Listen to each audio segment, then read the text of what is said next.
আলহামদুলিল্লাহ, প্রথম দিনের ড্রাইভিং অভিজ্ঞতা খুবই ভালো। আমি প্রথমে ভাবছিলাম যে আসলে আমার দ্বারা সম্ভব কিনা। আসসালামু আলাইকুম। আমি চলে আসছি নারায়ণপুর বাজার মাঠে ড্রাইভিং শেখার জন্য।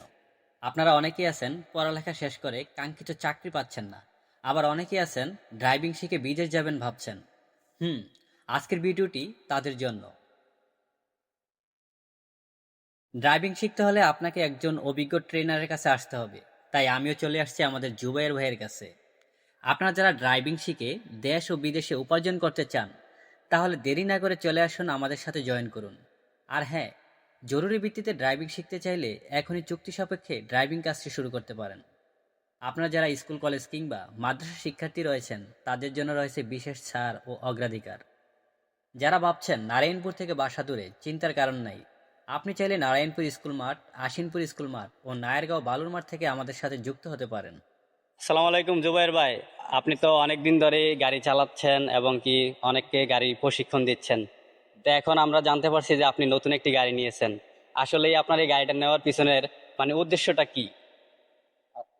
আসলে নেওয়ার উদ্দেশ্যটা হচ্ছে আমি আগে ড্রাইভিং শিখাইতাম। 4 থেকে 5 বছর যাবত ড্রাইভিং শিখাইছি। তারপরে আমি এখন নিজে গাড়ি কিনছি নতুন, নিজে শেখানোর জন্য।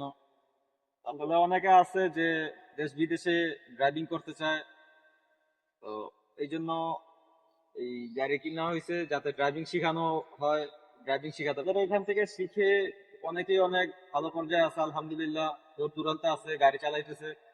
আজকে কতদিন যাবত আপনি এই গাড়ির পেশায় আছেন? আজকে 4 বছর ধরে এই পেশায়। অনেক স্টুডেন্টই আছে, অনেকের সময় বেশি লাগে এবং কি অনেকের সময় কম লাগে। তো সেই ক্ষেত্রে আপনাদের যে টাকাটা নেন সেটা কি কোনো কম বেশ আছে কিনা? জি, অবশ্যই কম বেশ আছে। আর এখানে একটা সুবিধা আছে যে স্কুল কলেজ মাদ্রাসা ছাত্রদেরকে বিশাল ছাড়ের ব্যবস্থা আছে, ডিসকাউন্ট আছে ওদের জন্য। যদি অল্প সময় কেউ শিখতে চায় তাহলে আলাদা চুক্তি সাপেক্ষে শিখতে পারবে। আর বেশি সময় এটা হচ্ছে মানুষের মেধা অনুযায়ী আমরা দেখি। আর মানুষের যখন হাত ক্লিয়ার হয় বা সম্পূর্ণ কমপ্লিট হয় তারপর আমরা ছাড়ি, তার আগে আমরা ছাড়ি না। অনেকেই আছে যারা গাড়ি চালানো শেষে ড্রাইভিং লাইসেন্সটা করতে চায়, কিন্তু তাদের পরিচিত কেউ না থাকায় তারা বিভিন্ন ঝামেলায় পড়তে হয়। তো সেই ক্ষেত্রে আপনাদের কোনো বিশেষ ব্যবস্থা আছে কিনা তা জানাবেন। এই অবশ্যই আছে। যারা লাইসেন্স করতে চান আমি করাই দিই, ওই ব্যবস্থা আছে, কোনো চিন্তার কোনো কারণ নেই। তো আমরা ভাই আরো বিগত দিনগুলোতে লক্ষ্য করেছি অনেকে অটো দিয়ে শিখে, কিন্তু পরবর্তীতে ম্যানুয়াল গাড়িতে আসলে দেখা গেছে ওই গাড়িটা উনি আর কন্ট্রোল করতে পারে না বা চালাতে পারে না। তো সেক্ষেত্রে আপনার এই বিষয়ে কিছু বলার থাকলে বলতে পারেন। এই জন্য আমি এটা ম্যানুয়ালটা দিয়ে শিখাই। আর ম্যানুয়াল পারলে অটো গিয়ারের গাড়ি পারবে। ম্যানুয়াল গিয়ারের গাড়ি যদি একবার শিখে তাহলে যেই কোনো গাড়ির কন্ট্রোল সেম, যে কোনো গাড়ি চালাতে পারবে ইনশাল্লাহ। ওকে, আল্লাহ হাফিজ।